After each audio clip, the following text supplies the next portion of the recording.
ദൈവനാമത്തിന്റെ മഹത്വം ഉണ്ടാകട്ടെ. നമ്മൾ പഠിച്ചുകൊണ്ടിരിക്കുന്ന വിഷയം ന്യായപ്രമാണം എന്തിനു വെച്ചിരിക്കുന്നു എന്നതിനെ കുറിച്ചാണ്. അപ്പോൾ കഴിഞ്ഞ അധ്യായത്തിലൊക്കെ പറഞ്ഞത് ഞാൻ ഒന്നും കൂടി അതിൻ്റെ റെഫറൻസ് ഒക്കെ ഒന്ന് പറയാം. റോമാലേഖനം 2-ാം അധ്യായത്തിന്റെ 18 മുതൽ 20-ാം വാക്യം വരെ, റോമാലേഖനം 3-ാം അധ്യായത്തിന്റെ 20-ാം വാക്യം, ഗലാത്യ ലേഖനം 3-ന്റെ 18 മുതൽ 25 വരെ. ഇനി നമ്മൾ സംസാരിക്കാൻ പോകുന്നത് തിമത്യോസിന് എഴുതിയ ലേഖനമാണ്. പൗലോസ് എഴുതിയത്.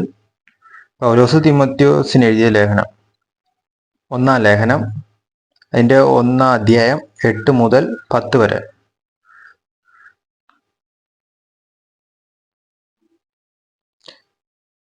ന്യായപ്രമാണമോ നീതിമാനല്ല, അധർമ്മികൾ, അഭക്തർ, അനുസരണം കെട്ടവർ, പാപികൾ, അശുദ്ധർ, ബാഹ്യന്മാർ, പിതൃഹന്താക്കൾ, മാതൃഹന്താക്കൾ, കൊലപാതകർ, ദുർനടപ്പുകാർ, പുരുഷമൈഥുനക്കാർ, നരമോഷ്ടാക്കൾ, ഭോഷ്ക് പറയുന്നവർ, കള്ളസത്യം ചെയ്യുന്നവർ എന്നീ വകക്കാർക്കും പത്യോപദേശത്തിന് വിപരീതമായ മറ്റു ഏതിനും അത്രേ വെച്ചിരിക്കുന്നത് എന്ന് ഗ്രഹിച്ചുകൊണ്ട് അതിനെ ന്യായോചിതമായി ഉപയോഗിച്ചാൽ ന്യായപ്രമാണം നല്ലത് തന്നെ എന്ന് നാം അറിയുന്നു. അപ്പോ ഈ അധ്യായത്തിൽ എന്താ പറഞ്ഞിരിക്കുന്നതെന്ന് പറഞ്ഞാൽ, ന്യായപ്രമാണമോ നീതിമാനല്ല. അതാണ് ഇവിടെ ഏറ്റവും പ്രധാനപ്പെട്ട ഒരു പോയിന്റ്. ഫസ്റ്റ് വാക്യം തന്നെ അങ്ങനെ പറയുന്നത്, ന്യായപ്രമാണമോ നീതിമാനല്ല വെച്ചിരിക്കുന്നത്. അപ്പോൾ നീതി, നല്ല ബുദ്ധിയും ബോധവും ജ്ഞാനവും വെളിച്ചമുള്ളവർക്ക് ന്യായപ്രമാണത്തിന്റെ ആവശ്യമില്ല. അതാണ് പറയുന്നത്. നീതിമാനെ സംബന്ധിച്ചിടത്തോളം ന്യായപ്രമാണം ആവശ്യവുമില്ല. അതിൻ്റെതായ എന്ന് പറഞ്ഞാൽ പഴയ നിയമത്തെ മൈൻഡ് ചെയ്യണ്ട, അത്രേ ഉള്ളൂ അതിൻ്റെ അത് കാര്യം. കാരണം ബുദ്ധിയും ബോധവും ജ്ഞാനവും അനുസരണമുള്ള മനുഷ്യർക്ക് പ്രത്യേകിച്ചൊന്നും പഠിക്കേണ്ട ആവശ്യമൊന്നുമില്ല. അവര് ജീവിച്ചോളും. അതിനെ ദൈവം സഹായിക്കുകയും ചെയ്യും. അടുത്ത വാക്യം ശ്രദ്ധിക്കാം. അധർമ്മികൾ, അഭക്തർ, അനുസരണം കെട്ടവർ, പാപികൾ, അശുദ്ധർ, ബാഹ്യന്മാർ, പിതൃഹന്താക്കൾ, മാതൃഹന്താക്കൾ, കൊലപാതകർ, ദുർനടപ്പുകാർ, പുരുഷമൈഥുനക്കാർ, നരമോഷ്ടാക്കൾ, ഭോഷ്ക് പറയുന്നവർ, കള്ളസത്യം ചെയ്യുന്നവർ എന്നീ വകക്കാർക്കും പത്യോപദേശത്തിന് വിപരീതമായ മറ്റേതിനും അത്രേ വെച്ചിരിക്കുന്നത് എന്ന് ഗ്രഹിച്ചുകൊണ്ട് അതിനെ ന്യായോചിതമായി ഉപയോഗിച്ചാൽ ന്യായപ്രമാണം നല്ലത് തന്നെ എന്ന് നാം അറിയുന്നു.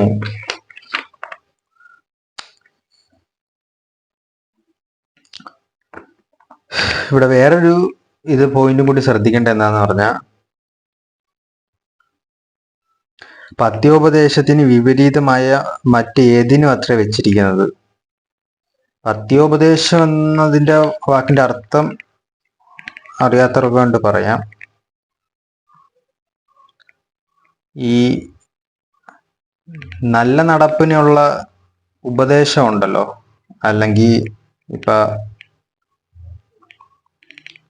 മനുഷ്യര് ഓരോ തോന്നിവാസ ജീവിതം ജീവിക്കാൻ വേണ്ടി സ്വന്തമായിട്ട് ന്യായീകരിക്കും ഓരോ തെറ്റിനെയും. അതൊക്കെ പത്യോപദേശമാണെന്ന് നമുക്ക് പറയാൻ പറ്റുമോ? അല്ല. അത് മറ്റുള്ളവരെ സംബന്ധിച്ചിടത്തോളം എന്ന് പറഞ്ഞാൽ, കുറച്ച് വെളിച്ചമുള്ളവരെ സംബന്ധിച്ചിടത്തോളം അത്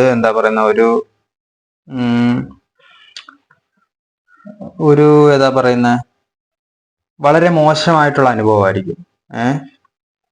ഈ പദ്യോപദേശം എന്നതിൻ്റെ മീനിങ് തന്നെ അതാണ്, നല്ല ഉപദേശം അല്ലാത്തത്. അതിന് വിപരീതമായി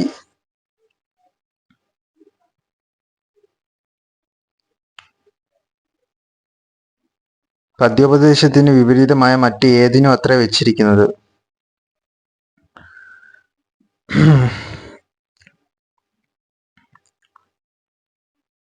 പദ്യോപദേശത്തിന് വിപരീതമായ മറ്റേതിനും അത്രേ വെച്ചിരിക്കുന്നത്. പദ്യോപദേശത്തിന് വിപരീതമായ, വിപരീതം എന്ന് പറഞ്ഞാൽ മനസ്സിലായല്ലോ, നല്ല ഉപദേശങ്ങൾക്കും നല്ല നല്ല വർത്തമാനങ്ങൾക്കും നല്ല എന്താ പറയുന്ന ഒരു അടിസ്ഥാനമുള്ള പല കാര്യങ്ങൾക്കും വിപരീതമായിട്ട് പോണ പല കാര്യങ്ങളും ഉണ്ടല്ലോ, അതിനെതിരായിട്ടാണ്,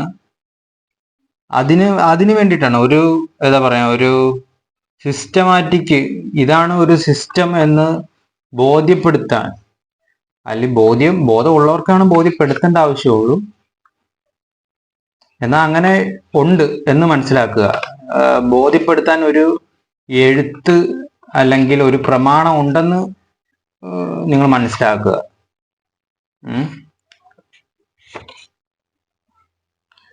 അപ്പോൾ ഇത് ന്യായോചിതമായി ഉപയോഗിച്ചാൽ ന്യായപ്രമാണം നല്ലത് എന്നും കൂടി അവിടെ പൗലോസ് എഴുതിയിട്ടുണ്ട്.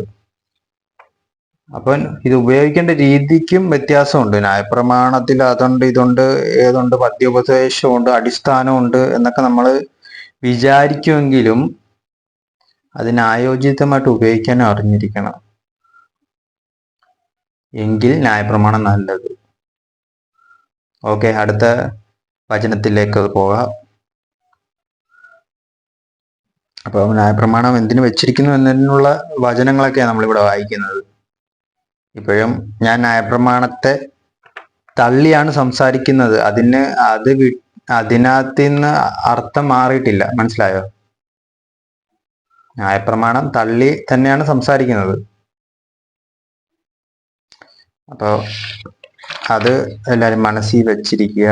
എന്നിട്ട് ഈ വിഷയത്തെക്കുറിച്ച് പഠിക്കാൻ നിൽക്കാവുള്ളൂ. ഇനി നമ്മുടെ ആദ്യത്തെ ഒരു വിഷയം കഴിഞ്ഞു. നമ്മൾ ന്യായപ്രമാണം എന്തിനു വെച്ചിരിക്കുന്നു എന്നതിനെ കുറിച്ചാണ് നമ്മൾ പഠിച്ചുകൊണ്ടിരുന്നത്. അതിനകത്ത് നമ്മൾ എടുത്തിരിക്കുന്ന വാക്യങ്ങളൊക്കെ 1, 2, 3, 4 വാക്യത്തോളം പുതിയ നിയമ പുസ്തകത്തിൽ നിന്ന് തന്നെ എടുത്തിട്ടുണ്ട്. അത് ലേഖനങ്ങളാണ്, പൗലോസിന്റെ ലേഖനങ്ങൾ. ഇനി അടുത്ത നമ്മുടെ ന്യായപ്രമാണത്തെ കുറിച്ച് സംസാരിക്കേണ്ട അടുത്തൊരു വിഷയം എന്ന് പറഞ്ഞാൽ ന്യായപ്രമാണം അവസാനിച്ചു എന്നതാണ് ഏറ്റവും മെയിൻ ആയിട്ടുള്ള പോയിന്റ്. അപ്പൊ ഇതാണ് നമ്മൾ ഇനി സംസാരിക്കാൻ പോകുന്നത്. അപ്പോൾ പിന്നെ ഇതിനെക്കുറിച്ച് സംസാരിക്കാൻ നേരത്ത് ഒന്ന് പറയേണ്ട കുറെ കാര്യങ്ങളുണ്ട്. ഇപ്പൊ തന്നെ നമ്മുടെ കേരളത്തെക്കുറിച്ച് തന്നെ പറയാം. കേരളത്തിലെ പുരോഹിതന്മാരുടെയും പാസ്റ്റർമാരുടെയും കഥ തന്നെ നമുക്ക് പറഞ്ഞു തുടങ്ങാം. പുരോഹിതന്മാർ ഇപ്പോഴും വിശ്വസിക്കുന്നതും സഭയെ പഠിപ്പിക്കുന്നതും ന്യായപ്രമാണം കഴിഞ്ഞിട്ടില്ലെന്നാണ്. എന്ത് അർത്ഥത്തിൽ എന്ത് എടുത്തിട്ടാണ് ഇത് സംസാരിക്കുന്നത് എന്ന് കൂടി വിശദീകരിക്കണം. ഒരു വാക്യം എടുത്തുകൊണ്ട് സംസാരിക്കാൻ നിൽക്കുമ്പോൾ അത് ഏത് അർത്ഥത്തിലാന്നും കൂടി മനസ്സിലാക്കണം. അങ്ങനെ സംസാരിക്കുന്ന ഒരാളെ പോലും ഞാൻ ഇന്നവരെ നമ്മുടെ കേരളത്തിൽ കണ്ടിട്ടില്ല, പുറത്തും കണ്ടിട്ടില്ല. അത് വേറെ സത്യം. അപ്പോൾ ഇത് ഞാൻ വളരെ ക്ലാരിറ്റിയോടുകൂടിയാണ് സംസാരിക്കുക. പറഞ്ഞപ്പോ ക്ലാരിറ്റി പോയി, എന്നാലും പറഞ്ഞിരിക്കുക, മനസ്സിലാക്കുക. സംസാരിക്കുമ്പോഴൊക്കെ നമുക്ക് ഇങ്ങനെ നാക്ക് എന്താ പറയാ പെശകി വന്നാലും നമ്മൾ സ്ഥാപിക്കാൻ പോകുന്ന കാര്യങ്ങൾക്ക് ഒരു വ്യക്തത ഉണ്ടാകണം. അപ്പോൾ പല പുരോഹിതന്മാരും ഇതാണ് സ്ഥാപിക്കാൻ നോക്കുന്നത്. ന്യായപ്രമാണം അവസാനിച്ചിട്ടൊന്നുമില്ല. യഹൂദന്മാര് ഇതൊക്കെ തന്നെ പറയണം, ന്യായപ്രമാണമൊന്നും അവസാനിച്ചിട്ടില്ല, ഇത് രണ്ടും കൂടി വേണം, രണ്ടും കൂടി അങ്ങ് കൊണ്ടുപോകാം എന്നാണ് വിചാരിക്കുന്നത്. ഇതിന് അവർ ഒരുപാട് വചനങ്ങളൊന്നും എടുത്ത് സംസാരിക്കുന്നത് കണ്ടിട്ടില്ല. ഇത് നിങ്ങളെക്കുറിച്ച് വിമർശിക്കുകയാണെന്ന് തന്നെ അങ്ങ് വിചാരിച്ചോ കേട്ടോ. വിമർശിക്കുക തന്നെയാണ്. അപ്പൊ നമുക്ക് ഒരുപാട് ഡീറ്റെയിൽസ് അറിയാം. അങ്ങനെ നമ്മൾ ചുമ്മാ അങ്ങ് അവസാനിച്ചു എന്ന് പറഞ്ഞിട്ട് കാര്യമൊന്നുമില്ലല്ലോ. ചുമ്മാ അങ്ങനെ പഴയ നിയമ പുസ്തകത്തെ അങ്ങ് മടക്കി വെച്ചിട്ടും കാര്യമില്ലല്ലോ. അതിന് തെളിവ് വേണ്ട. നമുക്ക് തെളിവ് തരാം. എന്നാലും ഒരുപാട് പേർക്ക് അറിയാം കേട്ടോ ന്യായപ്രമാണമൊക്കെ അവസാനിച്ചു. അതിൽ വിശ്വസിക്കുന്ന ആൾക്കാരൊക്കെ ഉണ്ട്. എന്നാൽ ചിലവർക്ക് അത് തൃപ്തിപ്പെടത്തില്ല. എന്നാൽ അവർക്ക് തൃപ്തിപ്പെടുത്തി തരാം. ലൂക്കോസ് സുവിശേഷമാണ് കേട്ടോ. ലൂക്കോസിന്റെ സുവിശേഷം 16 അധ്യായം അതിന്റെ 16 വാക്യം പറയും. ബൈബിൾ ഇങ്ങനെയൊക്കെ വായിക്കാൻ നേരത്ത് പറയുന്നത് ലൂക്കോസ് എഴുതിയ സുവിശേഷം എന്നൊക്കെയാണ്. നമുക്ക് പറഞ്ഞ് മനസ്സിലാക്കാൻ വേണ്ടിയല്ല, ക്ലാരിറ്റി ഇടാൻ വേണ്ടിയല്ല. നമുക്ക് ലൂക്കോസ് 16 എന്ന് പറയുന്നതായിരിക്കും കുറച്ചും കൂടി ബെറ്റർ. ന്യായപ്രമാണത്തിന്റെയും പ്രവാചകന്മാരുടെയും കാലം യോഹന്നാൻ വരെ ആയിരുന്നു. അന്നു മുതൽ ദൈവരാജ്യത്തെ സുവിശേഷിച്ചു വരുന്നു. എല്ലാവരും ബലാത്കാരേന അതിൽ കടപ്പാൻ നോക്കുന്നു. യേശുവിൻ്റെ വാക്കുകളായത് അറിയാലോ. ലൂക്കോസിന്റെ പുസ്തകമായാലും യേശുവിൻ്റെ ജീവചരിത്രമാണല്ലോ എൻ്റെ കയ്യിൽ വെച്ചിരിക്കുന്നത്. യേശു പറഞ്ഞ വാക്കും യേശുവിൻ്റെ ആംഗിളിൽ നിന്നു. പിന്നെ ലൂക്കോസ് കാണുന്ന യേശുവിനെ കാണുന്ന രീതിയും എല്ലാം ഉണ്ടല്ലോ. പക്ഷെ യേശു പറയുന്നതിന്റെ വാക്കുകളിൽ നിന്ന് വ്യത്യസ്തത ഒന്നും വന്നിട്ടൊന്നുമില്ല.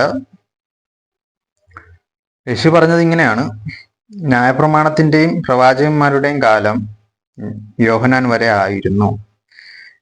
ന്യായപ്രമാണം, പ്രവാചകന്മാർ, അതിനൊരു കാലം ഉണ്ടായിരുന്നു. അത് യോഹന്നാൻ വരെ ആയിരുന്നു. എന്തുകൊണ്ട് ന്യായപ്രമാണത്തിന്റെ കൂടെയും പ്രവാചകന്മാരുടെയും കൂടെ പേര് പറയാൻ കാരണം എന്താണെന്ന് ഞാൻ പറഞ്ഞുതരാം. പ്രവാചകന്മാർ സംസാരിച്ചിരിക്കുന്ന മുഴുവനും അറിയാലോ. ബൈബിളിലുള്ള പ്രവാചകന്മാര്, പഴയ നിയമത്തിലെ പ്രവാചകന്മാര്, ന്യൂ ടെസ്റ്റ്മെന്റ് തുടങ്ങുമ്പോൾ മത്തായി തൊട്ടല്ലേ തുടങ്ങുന്നത്. അതിന് മുമ്പോട്ട് നോക്കാം. അവരെല്ലാവരും ന്യായപ്രമാണത്തിനകത്ത് ശുശ്രൂഷിച്ചു കൊണ്ടിരുന്നവരാണ്. അവർക്ക് എല്ലാവർക്കും ചിലർക്ക് ഇത് ഒട്ടും പിടികിട്ടത്തില്ല കേട്ടോ. അതുകൊണ്ട് ഞാൻ ഒന്നും കൂടി പറഞ്ഞുതരാം. അന്ന് പുതിയ നിയമ പുസ്തകമൊന്നും ഇല്ല. ആകെ ഉള്ളത് മോശ എഴുതിയ ന്യായപ്രമാണം മാത്രം. പിന്നെ അവരും എഴുതും. പിന്നെ ദാവീദ് എഴുതിയിട്ടുണ്ട്, സങ്കീർത്തനമുണ്ട്, സദൃശവാക്യമുണ്ട്. ഇതൊക്കെയാണ് അവരുടെ ഇരിക്കുന്നത്. അപ്പൊ ബേസ് ആയിട്ടിരിക്കുന്നത് മോശ എഴുതിയ ന്യായപ്രമാണം. അതിൽ നിന്നുകൊണ്ടൊക്കെയാണ് അവര് ദൈവത്തെ മനസ്സിലാക്കിയതും. പിന്നെ അവരോട് ദൈവം സംസാരിക്കാറുണ്ട്. ഒരു ബേസ്, അടിസ്ഥാനം എന്നുള്ള നിലയിൽ അവര് നോക്കി കണ്ടിരുന്നത് ന്യായപ്രമാണമായിരുന്നു. അപ്പൊ അവരും അതിന്റെ ബേസിൽ നിന്നുകൊണ്ടാണ് സംസാരിച്ചുകൊണ്ടിരുന്നത്. അതിനൊരു കാലം ഉണ്ടായിരുന്നു, പ്രവാചകന്മാരുടെ കാലവും. എന്ന് പറഞ്ഞാൽ ഈ പുതിയ പ്രോഫറ്റ് എന്നുള്ള രീതിയല്ല. പൗലോസ് പുതിയ നിയമസഭയെ പറഞ്ഞിട്ടുണ്ട്, നിങ്ങൾ പ്രവചന വരത്തിനെ കുറിച്ച് വാഞ്ചയുള്ളവരാകണമെന്നൊക്കെ എഴുതിയിട്ടുണ്ട്. ഈ പ്രവചനത്തെ കുറിച്ചല്ല പറയുന്നത്. പണ്ടത്തെ പ്രോഫറ്റുമാര്, മറ്റേ ഏഹെസ്കേല്, യെശയ്യാവ്, യിരെമ്യാവ്, അതിനൊരു കാലം ഉണ്ടായിരുന്നു. പിടികിട്ടിയോ? ഇപ്പോഴും പിടികിട്ടാത്ത ചിലവരുണ്ട്. ഇത് എന്തോ ഒരു ഡൗട്ട് ഉണ്ടല്ലോ. ഈ ന്യായപ്രമാണത്തിന്റെ കാലം അവര് യോഹന്നാൻ പ്രവാചകന്മാരുടെയും കാലമായിരുന്നോ? അത് കഴിഞ്ഞ് ഇപ്പോഴും അത് നമുക്ക് എടുത്തുകൂടെ? അങ്ങനെ ഒരു കാലം പറഞ്ഞിരുന്നെങ്കിലും നമുക്ക് കുറച്ചും കൂടി അത് നാളെ ഇത് കൊണ്ടുപോകാം എന്നൊക്കെ വിചാരിക്കാറുണ്ട് ചിലവര്. യേശു പറഞ്ഞ വാക്ക് ശ്രദ്ധിക്കുക: ന്യായപ്രമാണത്തിന്റെയും പ്രവാചകന്മാരുടെയും കാലം യോഹന്നാൻ വരെ ആയിരുന്നു. എന്നു മുതൽ ആ കാലത്തിന് ശേഷം അങ്ങനെ തന്നെയല്ലേ? ഒരു കാലം ഉണ്ടായിരുന്നു എന്ന് പറയുന്നതിന് യോഹന്നാൻ വരെ ആയിരുന്നു എന്ന് പറയുന്നതിന് ഒരു മീനിങ് എന്താ? അല്ലെങ്കിൽ അവിടെ അത് പറയേണ്ട കാര്യം എന്താണ്? അത് ശ്രദ്ധിക്കണം. ഈ ഓരോരുത്തർക്കും ഡൗട്ട് ഉള്ളത് കൊണ്ടാണ് ഇത്രയും ക്ലാരിറ്റി ആയിട്ട് പറയേണ്ട ആവശ്യം വരുന്നത്. കാരണം മനുഷ്യനല്ലേ, ഇങ്ങനെ ചിന്തിച്ചങ്ങ് പോവും. ഒരു അന്തവും ഇല്ല കുന്തവും ഇല്ല എന്നുള്ള രീതിയിൽ അങ്ങനെ ചിന്തിച്ചങ്ങ് പോവും. അതുകൊണ്ടാണ് ഞാൻ ആ ചിന്തയെ സ്റ്റോപ്പ് ചെയ്യാൻ വേണ്ടിയാണ് കുറച്ചും കൂടി അത് ആവർത്തിക്കുന്നത്. അത് നിങ്ങൾക്ക് പ്രയോജനം ചെയ്യും.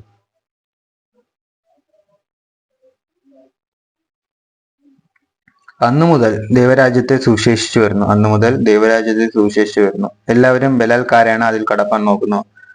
ദൈവരാജ്യത്തെ കുറിച്ച് 2-ാമത്തെ വചനത്തിൽ പറഞ്ഞിട്ടുണ്ട്, അത് നോക്കണ്ട. ന്യായപ്രമാണത്തിനും പ്രവാചകന്മാരുടെയും കാലം യോഹന്നാൻ വരെയായിരുന്നു. ഏത് യോഹന്നാൻ? സ്നാപക യോഹന്നാൻ. അടുത്ത വാക്യം വായിക്കാം. റോമാലേഖനം 8-ാം അധ്യായം അതിന്റെ 3-ാം വാക്യം. ജഡത്താലുള്ള ബലഹീനത നിമിത്തം ന്യായപ്രമാണത്തിന് കഴിയാത്തതിനെ സാധിപ്പാൻ ദൈവം തന്റെ പുത്രനെ പാപജഡത്തിന്റെ സാദൃശ്യത്തിലും പാപനിമിത്തവും അയച്ചു. പാപത്തിന് ജഡത്തിൽ ശിക്ഷ വിധിച്ചു. പൗലോസിലേക്ക് വന്നു നമ്മൾ കേട്ടാ. 8-ാം അധ്യായം 3-ാം വാക്യം വായിച്ചത്. റോമർക്ക് എഴുതിയ ലേഖനം. ഈ റോമർ എന്നൊക്കെ എഴുതിയത് നമുക്ക് സഭയിലുള്ളവർക്കറിയാം. റോമർ എന്ന് പറഞ്ഞാൽ നമ്മുടെ ഇപ്പോഴത്തെ റോം അല്ലേ, ആയിരിക്കും.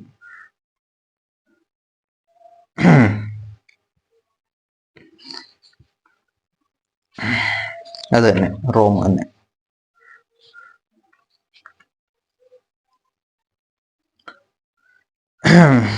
ഇപ്പൊ എഴുതിയല്ല, പണ്ട്.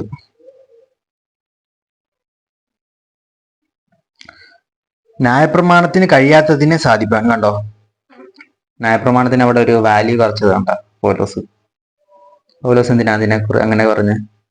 ന്യായപ്രമാണത്തിന് കഴിയാത്തതിനെ സാധിപ്പാൻ എന്ന് പറഞ്ഞു. ന്യായപ്രമാണത്തിന് കഴിയാൻ സാധിക്കാത്ത പല കാര്യങ്ങളും ഉണ്ട് അല്ലേ?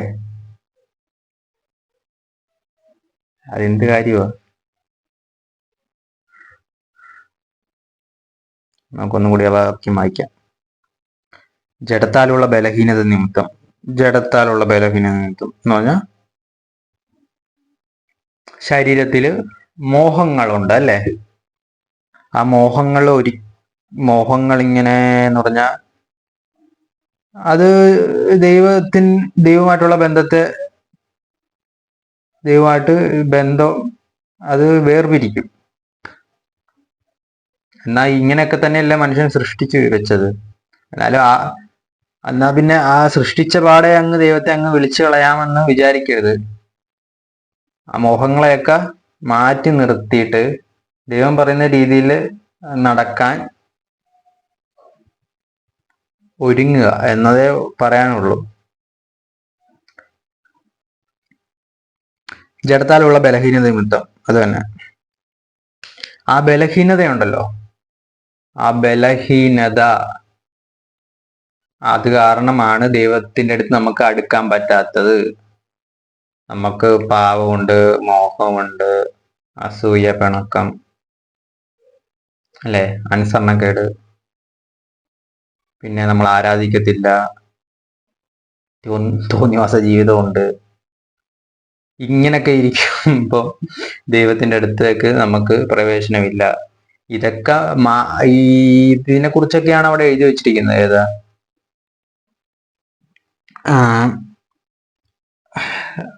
കള്ളം പറയരുത്, എന്നിട്ട് നമ്മൾ കള്ളം പറയാതിരിക്കുന്നുണ്ടോ? മോഷ്ടിക്കരുത്, നമ്മൾ മോഷ്ടിക്കാതിരിക്കുന്നുണ്ടോ? എല്ലാം ചെയ്യുന്നുണ്ട്. ഈ ഒരു ടെമിറ്റേഷൻ ഉണ്ടല്ലോ, ടെമിറ്റേഷനാണ് അവിടെ ശ്രദ്ധിക്കേണ്ട ഒരു പോയിന്റ്. ഞാൻ പറഞ്ഞുതരാം, അതിലേക്ക് വരാം. ജഡത്താലുള്ള ബലഹീനത നിമിത്തം, ഈ ടെമിറ്റേഷനെ കുറിച്ചാണ് പറഞ്ഞത്. അത് അവിടെ മോഷ്ടിക്കരുത് എന്ന് എവിടെ എഴുതി വെച്ചെന്ന് പറഞ്ഞാൽ നമ്മൾ മോഷ്ടിക്കുക. അതിന് നമ്മൾ എന്ത് ചെയ്യും? അതിന് പ്രേരണ വരും. അയ്യോ ഞാൻ പാപിയൊന്നുമല്ല എന്ന് പറഞ്ഞിങ്ങനെ നടക്കുമെങ്കിലും പ്രേരണ വന്നു കഴിഞ്ഞാൽ ചെയ്യാതിരിക്കുന്നവനാണ് ബെറ്റർ. മനസ്സിലായോ? പ്രേരണ എവിടുന്ന് വരുന്നെന്ന് ചോദിച്ചു കഴിഞ്ഞാൽ എവിടുന്ന് വരാനാ? പക്ഷെ അങ്ങനെ ഒരു തോട്ട് വരത്തില്ലേ? ചിലർക്ക് പിടികിട്ടും എന്നാ പറയാം. ആ തോട്ട് വരുന്നത് ആറയിൽ നിന്നാണ്? ദുഷ്ടന്റെ കയ്യിൽ നിന്നാണ് വരുന്നത്. ഏത് ദുഷ്ടൻ എന്നാണ് ബൈബിൾ പറയുന്നത്? ബൈബിൾ പറഞ്ഞെന്ന് പറഞ്ഞാൽ അത് റിയാലിറ്റിയിലുണ്ടല്ലോ. സാത്താൻ. സാത്താന്റെ കയ്യിൽ നിന്നാണ് അമ്മാതിരിയുള്ള ചിന്തകൾ മനുഷ്യരിൽ വരുന്നത്. സാത്താൻ എന്താണ് അങ്ങനെയൊക്കെ മനുഷ്യനെ കൊണ്ട് ചിന്തിപ്പിക്കാനുള്ള കാര്യം? അത് ബൈബിൾ വായിക്കുമ്പോൾ കുറച്ചും കൂടി മനസ്സിലാവും. സാത്താൻ നമ്മളെക്കാട്ടിലും മുമ്പേ ഉള്ള വ്യക്തിത്വമായിരുന്നു. വളരെ അധികാരവും പൊസിഷനും പവറും ശക്തിയൊക്കെ ഉണ്ട്. പുള്ളിയുടെ കാര്യം അധോഗതിയായി. അതിൽ തുടർന്ന് പുള്ളിക്ക് അസൂയ കാരണം പുള്ളിക്ക് നിക്കക്കള്ളിയില്ല. അതുകൊണ്ട് അദ്ദേഹത്തിനെ കൊണ്ട് സാധിക്കുന്ന കാര്യങ്ങളൊക്കെ അദ്ദേഹം സാധിപ്പിക്കുന്നുണ്ട്. എന്താ, പുള്ളിക്കും പോയി. അതുകൊണ്ട് നിങ്ങൾക്കും ഒന്നും വേണ്ട എന്നുള്ള ഒരു ആംഗിൾ ഉണ്ട്. അതാണ് സത്യം. അപ്പോ മനുഷ്യനെ ടെംപ്റ്റേഷൻ കൊണ്ടുവരാൻ അതിന് സാധിക്കും അല്ലെ? നമ്മളിപ്പോ മാധ്യമങ്ങളിലൊക്കെ കാണുന്നില്ലേ, ഓരോരുത്തര് മറ്റുള്ളവരെ ഉപദ്രവിക്കുക, കൊല്ലുന്നതൊക്കെ നമ്മൾ കാണുന്നില്ലേ? അത് നമുക്ക് വിഷമം ഉളവാക്കുന്ന ഒരു കാരണമാണ്. ഇവരിങ്ങനൊന്നും ചെയ്യല് എന്ന് നമ്മൾ ആഗ്രഹിക്കാറുണ്ട് അല്ലെ? അയ്യോ, ഈ കൊച്ചിനെന്ത് പറ്റി, അല്ലെങ്കിൽ ഈ കൊച്ചിനെന്ത് പറ്റി അല്ലെ? ടെംപ്റ്റേഷൻ വന്നു കഴിഞ്ഞാൽ ചെയ്യരുത്. അത് തന്നെ. പിടികിട്ടിയ? ടെംപ്റ്റേഷൻ വന്ന് ചെയ്തു കഴിഞ്ഞാൽ അത് സ്വന്തമായിട്ടത് ചുമന്നോണം. അങ്ങനെയാണ് അതിന്റെ കാര്യം. അപ്പൊ മനസ്സിലാക്കിയിരിക്കണം, സകല മനുഷ്യരിലും എന്താണ് പ്രലോഭനം വരും. അതാണ് യഥാർത്ഥ വാക്ക്. പ്രലോഭനം നിങ്ങൾക്ക് ഒരിക്കലും നഷ്ടമാകത്തില്ല. അത് നിങ്ങളുടെ കൂടെ തന്നെയുണ്ട്. നിങ്ങൾ വെളിച്ചത്തിൽ എങ്ങനെ നടക്കണം, എങ്ങനെ നടക്കരുത് എന്നൊക്കെ അങ്ങ് തീരുമാനിച്ചോണം. അല്ലെങ്കിൽ സ്വന്തമായിട്ട് അങ്ങ് വരും വരായികകൾ അനുഭവിച്ചോളൂ. വെളിച്ചത്തിൽ കടന്നു കഴിഞ്ഞാൽ അതിന്റെ ഗുണങ്ങളും ഉണ്ട് കേട്ടോ. മഹത്വം ഉണ്ടാകും, തേജസ് ഉണ്ടാകും, പൊസിഷനിങ്ങും സംഭവിക്കും. നല്ല ഗതി മാത്രമല്ല, നല്ലൊരു പദവിയും സ്ഥാനവും എങ്ങനെ വരുന്നു എന്ന് വിചാരിക്കേണ്ട, വന്നിരിക്കും. പൗലോസ് ന്യായപ്രമാണം അവസാനിച്ചതിനെ കുറിച്ചാണ് നമ്മൾ സംസാരിക്കുന്നത് കേട്ടോ. നമ്മള് ന്യായപ്രമാണം ആ ബലഹീനതയെ കുറിച്ചാണ് നമ്മൾ സംസാരിച്ചത് കൊണ്ടാണ്. എന്താണ് ഈ ബലഹീനത എന്നതിനെ കുറിച്ചാണ് ഇത് പറയേണ്ട വന്നത്. നമ്മുടെ പോയിന്റിലേക്ക് വരാൻ, ന്യായപ്രമാണത്തിന് കഴിയാത്തതിന്, മനസ്സിലായോ? ന്യായപ്രമാണത്തിന് ഒരുപാട് ഡീമെറിറ്റ്സ് ഉണ്ട്. അതിനെ കുറിച്ചാണ് പറയുന്നത്. മനസ്സിലായോ? അതുകൊണ്ട് കഴിയത്തില്ല. മനസ്സിലായ? ന്യായപ്രമാണത്തിനെ കൊണ്ട് കഴിയത്തില്ല. അതുകൊണ്ടാണ് അത് നീക്കപ്പെട്ടത്.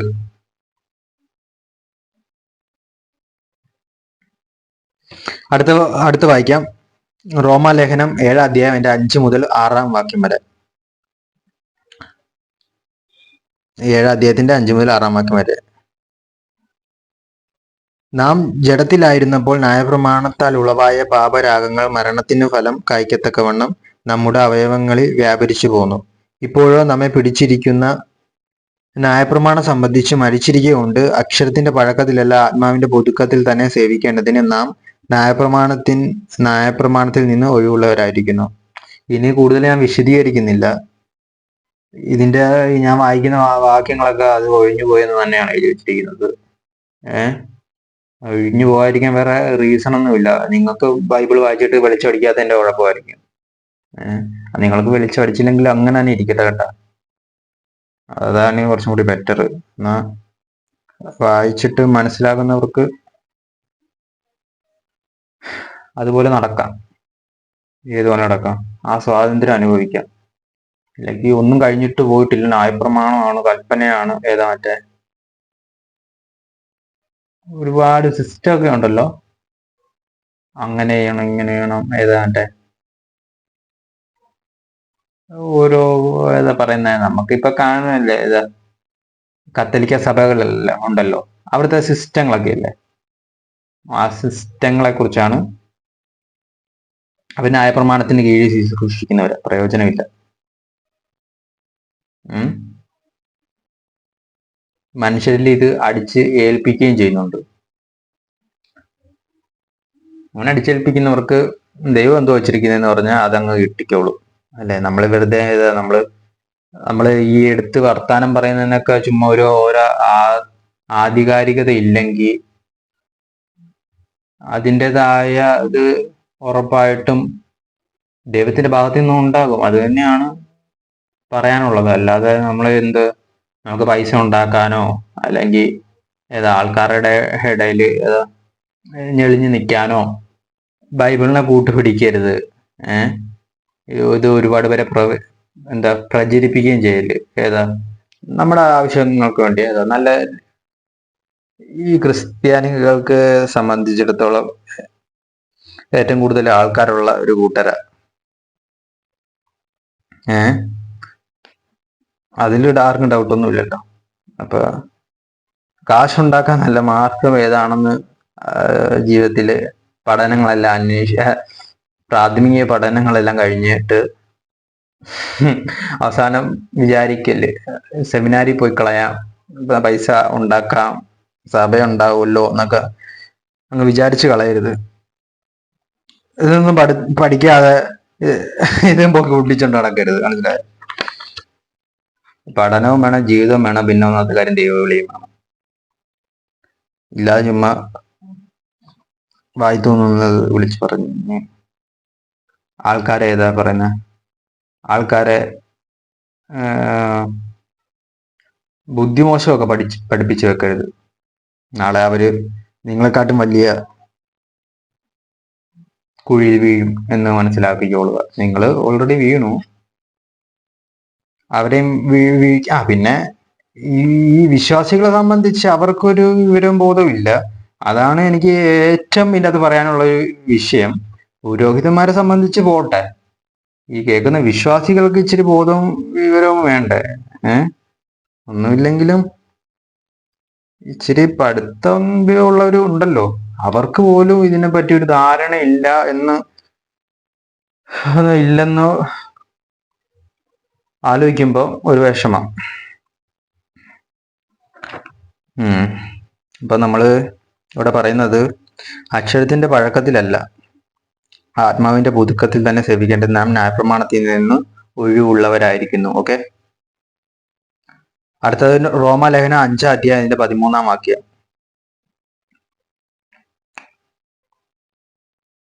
പാപമോ ന്യായപ്രമാണം വരെ ലോകത്തിൽ ഉണ്ടായിരുന്നു, ന്യായപ്രമാണം ഇല്ലാതിരിക്കുമ്പോൾ പാപത്തെ കണക്കിടുന്നില്ല. പൗലോസ് പറഞ്ഞിരിക്കുന്നില്ലേ, പാപമോ ന്യായപ്രമാണം വരെ ലോകത്തിലുണ്ടായിരുന്നു, എന്നാൽ ന്യായപ്രമാണം ഇല്ലാതിരിക്കുമ്പോൾ പാപത്തെ കണക്കിടുന്നില്ല. പൗലോസ് എന്തിനാ ഇതിനെ കുറിച്ച് പറയാൻ നിൽക്കുന്നത്? അല്ലേ, പൗലോസ് എന്തിനാ ന്യായപ്രമാണം ഇല്ല എന്നൊക്കെ പറഞ്ഞ് ഞാൻ സ്ഥാപിക്കുന്നത്? പൗലോസിന് മനസ്സിലായി, വെളിപ്പാട് മനസ്സിലായി. പൗലോസിന് സഭയെ കൊണ്ടുപോകേണ്ടത് എങ്ങനെയാന്ന് ആദ്യ നൂറ്റാണ്ട് പൗലോസിന് മനസ്സിലായി. ഞാൻ എഴുതുന്ന ലേഖനം ഇങ്ങനെ ആയിരിക്കണം, ക്രിസ്തു പഠിപ്പിച്ചത് ഇതാണ്, ഇതിനു വേണ്ടിയാണ് ക്രിസ്തു മരിച്ചത്, എന്നാലേ ഇതാണ് ലോകവ്യാപകമായിട്ട് വ്യാപിക്കുകയുള്ളൂ എന്നൊക്കെ പൗലോസിന് പിടികിട്ടിയതുകൊണ്ടാണ് പൗലോസ് ഇത് പറഞ്ഞത്. ന്യായപ്രമാണത്തിൽ നിന്ന് ഒഴിവുള്ളവരായിരിക്കുന്നു. മനസ്സിലായോ? ന്യായപ്രമാണത്തിൽ നിന്ന് ഒഴിവുള്ളവരായി. അതിന്റെ അർത്ഥം അത് പൊക്കി പിടിച്ചോണ്ട് നടക്കരുത്, അതിൻ്റെ അകത്ത് അത് അനുഷ്ഠിക്കാൻ നിൽക്കരുത്. ഇത് യഹൂദന്മാർക്ക് പോലും അറിയത്തില്ല. മനസ്സിലായ? സ്വന്തം മക്കൾക്ക് അറിയത്തില്ല, പിന്നെയല്ലേ ഏതാ പറയുന്നത്? അങ്ങനെ ഒരു ആംഗിൾ നോക്കുമ്പോ നമ്മൾ ആരേതാ? വളർത്തു മക്കളല്ലേ? സ്വന്തം മക്കള് യഹൂദന്മാർക്ക് പോലും അറിയത്തില്ല.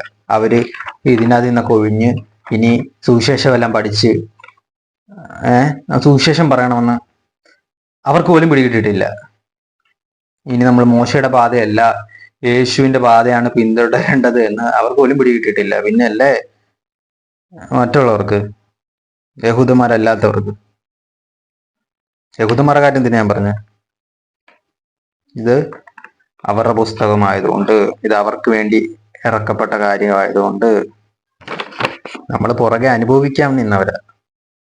ഇതാദ്യം കൊടുത്തത് യഹൂദനും അബ്രഹാമിന്റെ പിള്ളേർക്ക് ആദ്യമേ ഇത് കൊടുത്തത്. നമ്മൾ ഇതിന്റെയൊക്കെ ഓഹരി മേടിക്കാൻ നയിക്കുക. എന്ത് എല്ലാം ചെയ്തിട്ടൊന്നുമല്ല, എന്തെങ്കിലും തരണേ എന്ന് ദൈവത്തോട് ചോദിച്ച് മേടിക്കുന്ന രീതിയാണ് മറ്റുള്ളവരെ സംബന്ധിച്ച് ബൈബിളിന്റെ ആംഗിള്. നമുക്കെന്ത് പൊസിഷൻ ഉണ്ടെങ്കിലും എന്ത് മഹത്വം ഉണ്ടെങ്കിലും ബൈബിളിനെ സംബന്ധിച്ച് നാട്ടൊലിവും കാട്ടൊലിവും എന്നുള്ളൊരു ആംഗിൾ വരെ ബൈബിൾ പറഞ്ഞു വെച്ചിട്ടുണ്ട്. അതിന്റെയൊക്കെ അർത്ഥം എന്താന്ന് പിടികിട്ടിയിട്ടുണ്ട് ചിലവർക്ക്. പിടികിട്ടിക്കഴിഞ്ഞാൽ നിങ്ങൾ രക്ഷപ്പെട്ടു, അല്ലെങ്കിൽ രക്ഷിക്കപ്പെട്ടു. ഇല്ലെങ്കിൽ ഒരു കാര്യം കൂടി പറയാം, ദൈവരാജ്യത്തിന്റെ അവകാശികളായി സ്വർഗത്തിലായി എന്ന് വിശ്വസിച്ചോ. ഇതൊന്നും പിടികിട്ടാത്തവർ സ്വർഗത്തിലായിട്ടില്ല. നിങ്ങൾ യേശു ക്രിസ്തു വരുമ്പോൾ മോളോട്ടങ്ങ് പോകാനിരിക്കുന്നവരാണെങ്കിൽ യേശു ക്രിസ്തു വന്നിട്ട് മോളോട്ടങ്ങ് എടുക്കുകയല്ല, ഇവിടെ തന്നെയാണ് ദൈവരാജ്യം സ്ഥാപിക്കുന്നതെന്നും കൂടി മനസ്സിലാക്കുക. ഇത്രയും പോലും അറിയാത്തവരെയൊക്കെ മോളോട്ട് എങ്ങനെ എടുക്കാനാണ്? ചിലവരുടെ നിലവിളി കേട്ട് കഴിഞ്ഞാൽ ഇപ്പൊ അങ്ങോട്ടങ്ങ് പോയിട്ട് ദൈവം അങ്ങ് ഏതാ പറയാ തൊട്ടിലിട്ട് ഉറക്കുമെന്നാണ് ചിലവരൊക്കെ ധാരണ. അതിന് മാത്രം ചെയ്ത് കൂട്ടിയിട്ടുണ്ട് ഇവിടെ.